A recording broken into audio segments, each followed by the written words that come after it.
At 3:17 a.m., my phone vibrated. I was half asleep when I saw the notification. Intruder alert, front door. I opened the camera feed. Someone was standing outside my house, tall, still, watching the door. Then I realized something that made my blood turn cold. I was inside my bedroom, watching myself stand outside my front door. You've only heard the beginning. Here's what really happened that night. Still, my heart started beating faster as I unlocked my phone and opened the camera feed. The screen loaded slowly, spinning in the dim light of my room. Then I saw him, a tall figure standing directly in front of my front door.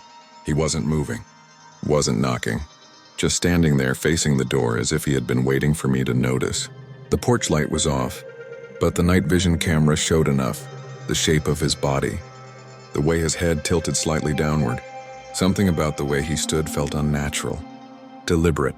I leaned closer to the screen, and that's when I noticed the clothes. A dark hoodie, faded jeans, my clothes. I looked down at myself in bed. Same hoodie, same jeans. A cold feeling spread through my chest. I was inside my bedroom, watching myself stand outside my front door. My mouth went dry. My mind refused to accept what my eyes were seeing. I switched to another camera.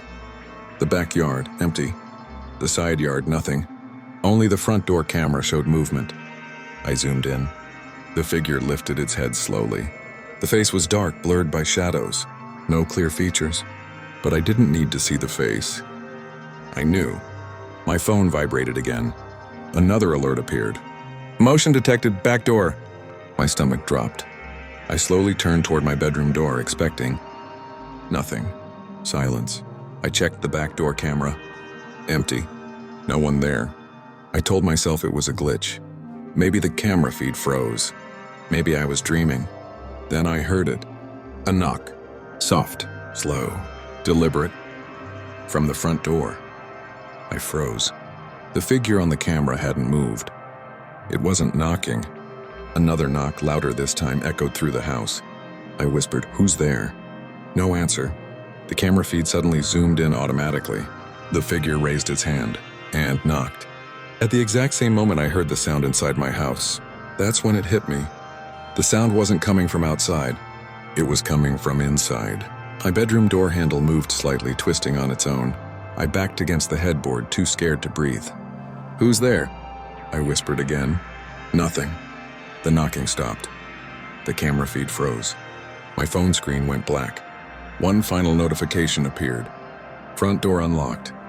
I screamed and flipped on the bedside lamp. The room was empty. Silence. No footsteps. No sound. No alerts. I ran to the front door. It was still locked. I checked the camera history. Nothing. No recordings. No figure. It was as if it had never happened. I didn't sleep the rest of the night. I sat in bed, lights on, heart racing. By morning, I almost convinced myself it was a glitch. Almost. Because deep down I knew, whatever had been standing outside my door that night, it hadn't left. I didn't sleep that night. Not even a single minute. Every light in the house stayed on. My phone never left my hand. I told myself it was a glitch. The cameras must have malfunctioned.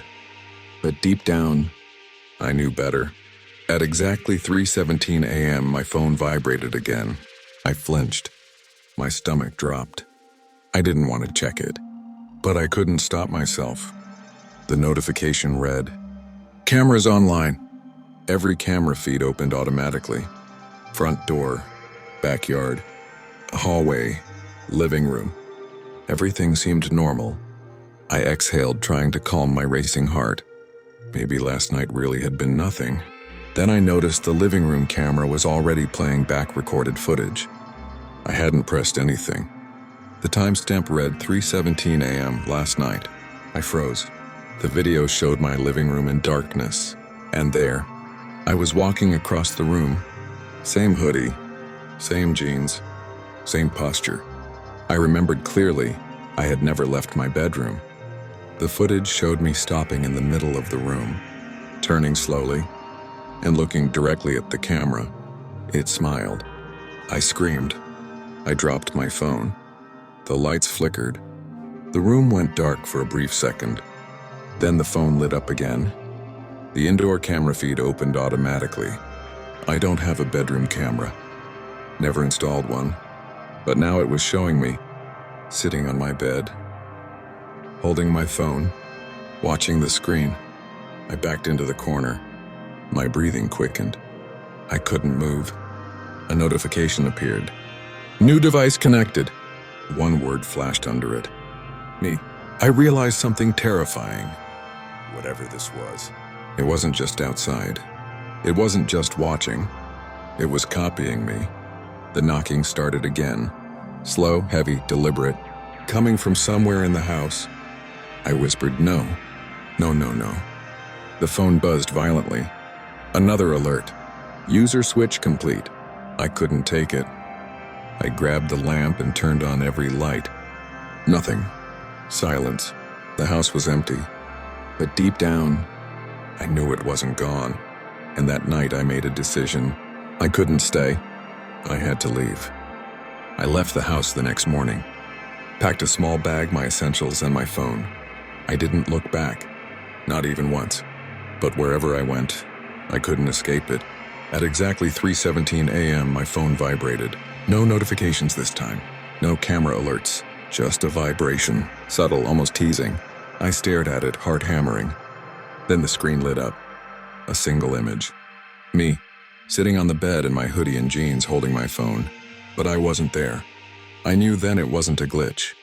It wasn't a malfunction. It was something else. Something that could copy me. Follow me. Replace me. I started searching online, desperate. Horror stories. Urban legends. Reports of intruders who looked exactly like you. Nothing concrete, just fragments. Hints. Then I found it. A forum post buried under years of old threads. If you see yourself outside your door, you're already being replaced. The post described experiences almost exactly like mine. Same clothing, same mannerisms, same hours, always 3:17 a.m. And the warning, do not confront it.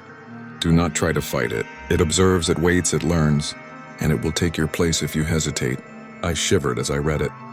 The comments were filled with people begging for advice, saying they lost everything, their homes, their jobs, even their lives, because this thing walked in while they slept. I had to understand it. I had to find a way to stop it. That night, I set up my own system. Multiple cameras, motion sensors, lights everywhere. I recorded every movement. I stayed awake, eyes glued to the feeds. And then, at exactly 3:17 a.m. it appeared. Not outside this time, not just a shadow. It appeared inside my room, standing at the foot of my bed, silent, watching. I held my breath, not daring to move. It tilted its head the same way I do when I'm nervous. It mimicked my posture, my very presence. It was me, but it wasn't me. And that's when I understood. This thing doesn't just observe, it studies. It imitates. It learns. And eventually, it replaces. I had no choice. I had to run. But the more I ran, the closer it became. No matter where I went, no matter how fast, no matter how far, because it doesn't need to walk. It only needs to know. I couldn't sleep for days. Everywhere I went, I felt its presence. Every reflection, every shadow, every flicker of light made me jump. I decided I had to face it. Run wouldn't work. Hiding wouldn't work. At exactly 3:17 a.m. I prepared. Cameras on, lights on, phone recording. Every sensor active. I waited. The silence was unbearable. Then a subtle vibration, the faintest knock. It was inside. I could feel it. Watching, studying. I turned on every light in the room. Nothing. Then I heard it, soft footsteps. Slow, deliberate, coming closer. I gripped my phone like a weapon. Then I saw it, standing at the foot of my bed. Exactly like me. Same hoodie, same jeans, same posture. Its head tilted the same way. Its eyes, empty, black voids. It stepped closer. Every step synchronized with my heartbeat. I shouted, "What do you want from me?" No answer. Just a tilt of the head. Then it reached out. I froze. I couldn't move. But then I remembered something from the old forum post. Do not confront it directly. It mimics fear. It feeds on hesitation. I took a deep breath, and I did the opposite. I stood tall. I looked it in the eyes. Not fear, not panic, just defiance. For the first time, it hesitated. I grabbed my phone and pointed the flashlight directly at it. The bright beam filled the room. Shadows danced across the walls. It recoiled slightly. Then it stepped back. The room seemed to shift. The air felt heavy. I shouted again, "You don't belong here." It raised a hand as if to strike, but then froze. The screens around the room flickered violently. Every camera, every light, every sensor beeped. And then, silence. I blinked. It was gone. No trace, no sound. Just the faint smell of cold air. I didn't dare move for a full minute. Finally, I checked the cameras. Nothing. Not even a flicker. But I knew it wasn't gone forever. It never truly leaves. It only waits, observes, learns, and one day, it will try again. I realized something crucial. This isn't about escaping. It's about knowing, about watching, about being aware. Because the moment you let your guard down, it steps in. It mimics you perfectly, and then it replaces you. I sat in the center of the room, lights blazing, phone in hand, heart racing, hands shaking, but alive, for now. I thought I had won. For the first time in nights, I felt relief. I slept. Just a few hours, but it felt safe. Morning sunlight spilled into my apartment. Birds chirped. The world felt normal. I told myself it was over. I convinced myself it had gone. But I was wrong. That evening, I returned home after running errands. The apartment was quiet. Too quiet. I noticed something immediately. A small shadow in the hallway. It moved with me, but just at the corner of my vision. Every reflection, every mirror, every shiny surface hinted at it. But when I turned, there was nothing. I shook my head, telling myself I was imagining things. Then as night fell, my phone buzzed. Exactly 3:17 a.m. I froze. A cold shiver ran down my spine. The screen lit up. A single notification. "You are home." I didn't touch it. I didn't look away. I watched. The cameras activated by themselves. Front door, living room, hallway. Every angle recorded one figure. It was me. Or rather, the thing that looked like me, sitting in my chair, watching, waiting. I realized then the terrifying truth. It never needed to leave. It doesn't need to walk. It doesn't need to knock. It only needs to exist in your world. And the moment you are distracted, tired, or unaware, it slips in. It becomes you. I couldn't scream. I couldn't run. I could only sit there frozen, staring at myself. And then, the screen of my phone blinked once. A message appeared. "Hello, I like your life." My breath caught in my throat. I reached for the door. I wanted to leave. I wanted to escape. But when I looked outside, the hallway stretched into darkness. Impossible angles, impossible reflections, impossible shadows. I realized something I hadn't before. There is no escape. It isn't bound by doors, walls, or windows. It isn't limited by space or time. It only needs you to exist, so it can copy you. And that night, I finally understood. I wasn't alone, and I never will be.